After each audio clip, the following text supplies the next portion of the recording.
Okay, the idea of God as a conscious projection.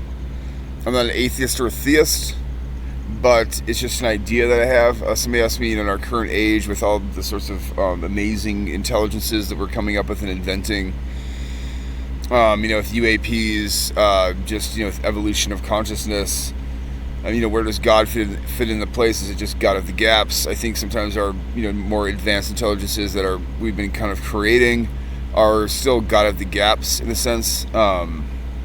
People wonder about stuff and they just fill the void with, technology.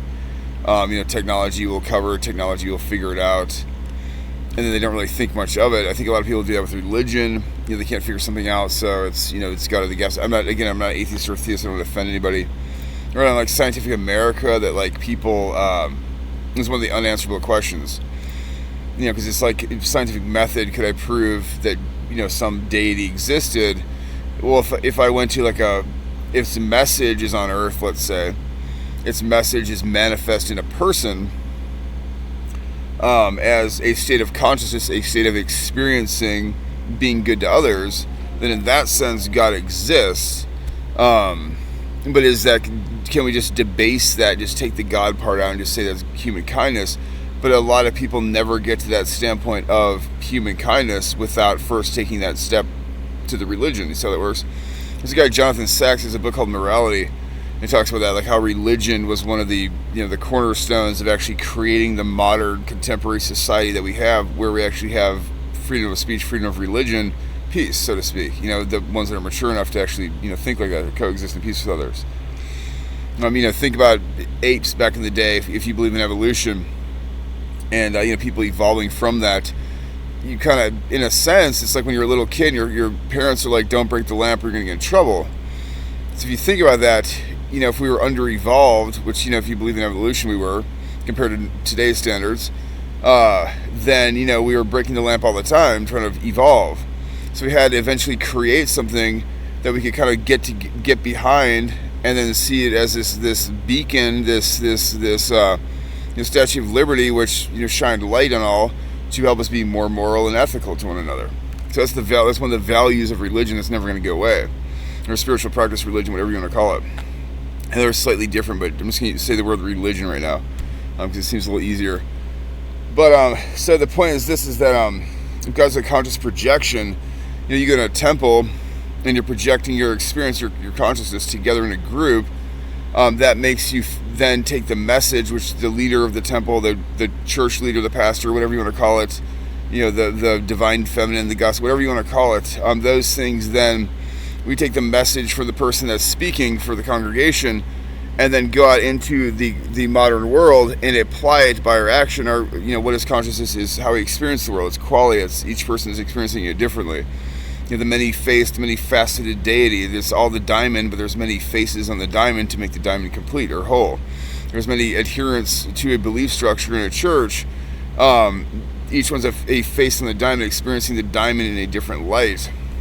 So to try to define the diamond in one way is a bit ignorant. How could there be this one entity when we sit there and see the same messages, the golden rules spread throughout so many different religions, and it's being made, manifest on earth by people's actions, by people's conscious experience. So if God is a conscious, or God or goddess is just a state of consciousness, let's say, that we're helping, to project this larger macrocosm, and we're the microcosm, we're kind of in this synergy, this symbiotic relationship with that thing, then in that sense, the God or the goddess is real. It's we're learning and then moving forward, and learning and moving forward.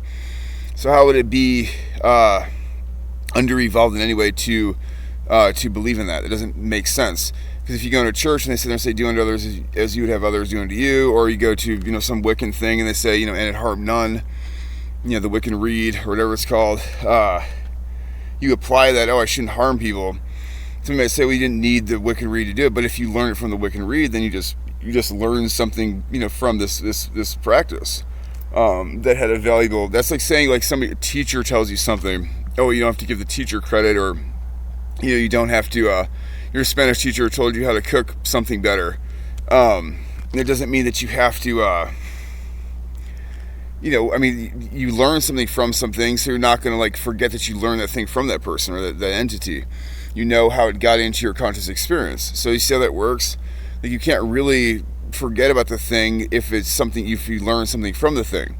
You're going to keep moving forward in life, but you're always going to remember you learned, to treat others with kindness from the Wiccan Rede or from Christianity or just from whatever belief structure you're in, from Buddhism, whatever you're into. Maybe you learned to be kind from atheists, so you might have a more, an inclination in your life to seek out other atheists because you were inspired by one or something. Who knows? So that's the thing. It's like if God is a conscious projection, then that thing takes, it's manifest within us. What the thing represents, the macrocosm, the raised consciousness, then becomes manifest in us when we take it into us, and then we express it through conscious experience on planet Earth by feeding the homeless, being the good Samaritan, helping others out, just really doing a lot of positive and good things to others. We're not like the deity, so to speak, male or female, it's irrelevant, but we're not like that thing if we're taking that thing into us. And then, when I say taking it into the conscious experience of experiencing the so-called deity within a religious or spiritual context, let's say ritual, or I don't know what you want to call it. But then, taking that thing and being, let's say maybe harmful to others. Now, somebody might say there's stories about things being harmful. If you ever read the Bible, I think the Bible, like the Old Testament version, I don't identify as any religion now, but the Old Testament guy, a lot of people think was completely different than the New Testament, the Jesus narrative. Because Jesus was kind of like this hippie, this guy that was like, Christ conscious, very open-minded, more like a philosopher than a angry, jealous God. Now, I don't want to offend anybody, so forgive me if I do, but it just seems like if you look at the subject matter, that there's a lot of human stuff that's shoved around the Christ character. Christ just means anointed. Anointed in what? Anointed in gnosis. What is gnosis? Gnosis is coming into knowledge. Scientists experience gnosis. Scientists experience gnosis when they learn something new and they realize how to utilize it to better society. That's considered gnosis. A eureka moment is considered gnosis. Gnosis is when you go into church and you sit there and say, I'm feeling down today and I'm going to go to church even though I'm not really a huge adherent, I'm not really huge to going.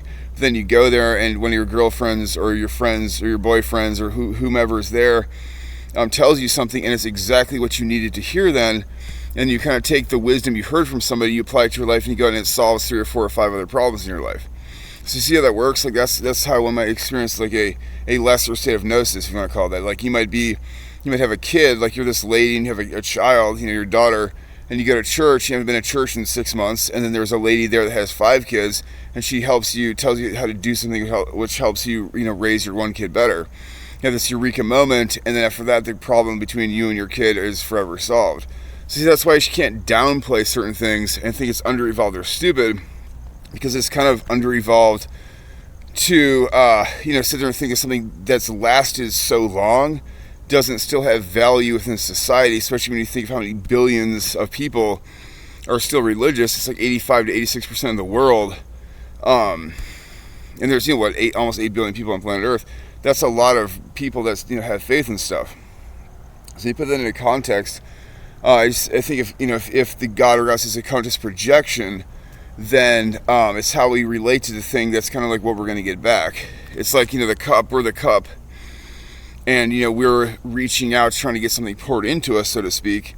But the way we relate to it, we can kind of take the cup and say that's too much or that's too little, and that's we're seeking conscious experience. So, we're seeking we're pressing in to have our cup filled more, or abstaining to have our cup filled less.